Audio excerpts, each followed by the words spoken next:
안녕하세요, 닥신TV 신재욱이고요. 제가 오늘 설명드릴 것은 고지혈증 약을 꼭 먹어야 되는 사람들에 대해서 설명드리도록 하겠습니다. 자, 이제 콜레스테롤 4 베네핏 그룹이라는 표현이 있는데, 콜레스테롤 약을 복용했을 때 이점이 있는 크게 4가지 그룹이 있습니다. 이 4가지 그룹 중에 한 가지 그룹을 소개시켜 드릴 겁니다. 건강검진을 하면서 발견되는 분들입니다. 이 분들은 LDL 콜레스테롤이 190을 넘는 분들이고요.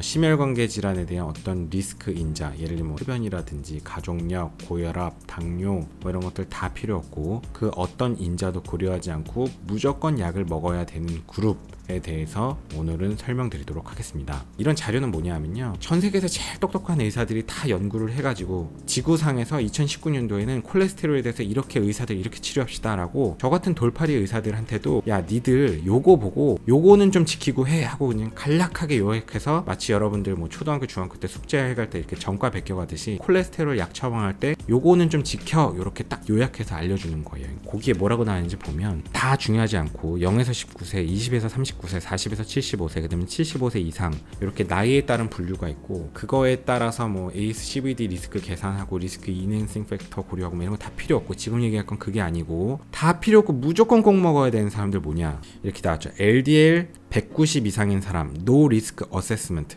High Intensity Statin. 무슨 얘기냐, LDL 콜레스테롤이 190을 넘었다, No Risk Assessment. 무슨 얘기냐, 원래 리스크를 계산해요. 저울질합니다. 이 약을 먹었을 때 득이 어떤지, 이 약을 먹었을 때 부작용이 어떤지. LDL 콜레스테롤이 190을 넘으면 쉽게 얘기하면 야 당장 처먹어, 이거나 똑같은 거예요. 뭐 약간 그런 느낌입니다. No Risk Assessment, 야 득실을 따질 때가 아니야. 넌 무조건 먹어야 돼. 그 다음에 High Intensity Statin, 고농도의 콜레스테롤 약을 씁니다. 이제 한국 사람들은 보통 콜레스테롤 약을 먹으면 굳이 고농도를 먹지 않아도 대부분 다 콜레스테롤 수치가 뚝뚝 떨어집니다. 그래서 우리가 흔히 쓰는 콜레스테롤 약제를 기본적인 용량만 써도 거의 다 떨어져요, 사실은. 그래서 여러분이 건강검진을 했는데 LDL 콜레스테롤이 190을 넘었다?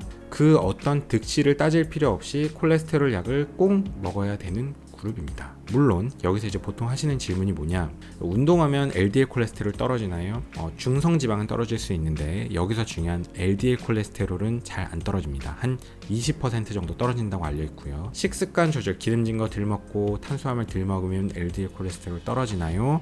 떨어진다고 말씀드리고 싶은데 잘 안 떨어집니다. 식습관이랑 관련도가 높다고 말씀드리고 싶은데 그렇게 높진 않아요. 사실 잘 안 떨어집니다. 물론 이제 극도로 식습관이 안 좋고 극도로 생활습관이 안 좋았던 경우는 약간은 좀 조절이 될 여지가 있고, 피검사의 랩 에러를 고려해서 190이 넘었는데 약 처방에 대해서 굉장히 강한 거부감이 있는 분들은 한 2달 정도 뒤에 다시 재검을 해보기도 합니다. 이럴 때 이제 생활습관 교정하고 식습관 교정을 하고 해보는데 조금은 좀 좋아지는 경우들도 있죠. 그런 경우는 약 처방을 조금 보류해볼 여지가 약간 생길 수도 있지만 대부분의 경우는 잘 안 떨어진다고 아시면 됩니다.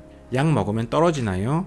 네, 약 먹으면 뚝뚝 떨어집니다. 한국인들은 그냥 뚝뚝 떨어지고요. 약 먹으면 부작용이 있지 않아요? 약을 안 먹으면 부작용이 훨씬 큽니다. LDL 수치가 190을 넘으면 이 사람은 약을 안 먹는 게 상당히 많은 부작용이 있는 사람이기 때문에 No Risk Assessment, 그냥 다 필요 없고 무조건 고용량을 먹으라고 이렇게 인류가 알고 있는 최선의 진료 지침에서 나오는 걸 여러분이 보시면, 사실 일반인들은 이게 어느 정도의 느낌인지, 얼만큼 꼭 먹어야 되는지 느낌이 와닿진 않겠지만, 그래도 이제 의사면허 정도 있고 저 같은 돌팔이도 이거는 무조건 드셔야 되는 분이라는 걸 인지하고 환자분들한테 강력하게 권하고 권유를 합니다. 보통 이런 분들은 약 처방을 받고 보통 2달 뒤에 다시 피검사를 해보면 LDL 수치가 뚝 떨어집니다. 보통 100 초반대나 100 이하로 떨어집니다. 자, 이렇게 하면은 보통 환자분들이 또 하는 질문이 있어요. 콜레스테롤 이제 좋아졌으니까 약 끊어도 되나요? 자, 진료 지침에 의하면 콜레스테롤 약을 복용을 하고 수치가 좋아지면 그대로 유지입니다. 그냥 그대로 유지를 계속 하시면 됩니다. 물론 그렇게 유지를 하다가 수치가 너무너무 많이 떨어지고 너무너무 좋아지면 그 고지혈증 약을 절반 용량으로 줄이거나 하는 경우가 있지만 기본적으로는 유지입니다. 보통 이 단계에서 환자분들이 또 항상 하는 질문이 있는데, 약을 끊어보고 싶다고 하시는 분들이 계십니다. 보통 이제 LDL 수치가 190 정도 찍었던 이런 분들은요, 약을 끊고 3개월 뒤에 다시 피검사를 해보면 거의 대부분의 분들이 LDL 수치가 다시 폭등합니다. 여러분이 여기서 개념을 좀 얻으셔야 되는 건, 뭐 LDL 수치가 130이다 140이다 뭐 이 정도 좀 애매한 단계면 그거는 제가 나중에 다시 설명을 드릴 거고, LDL 수치가 160을 넘는다, 이것도 꽤 높은 거라서 약물 처치가 들어가야 되는 단계인데, LDL 수치가 190을 넘는다, 이거는 무조건 먹어야 되는 그룹이고, 이 정도 수치는 찍는 게 쉽지도 않고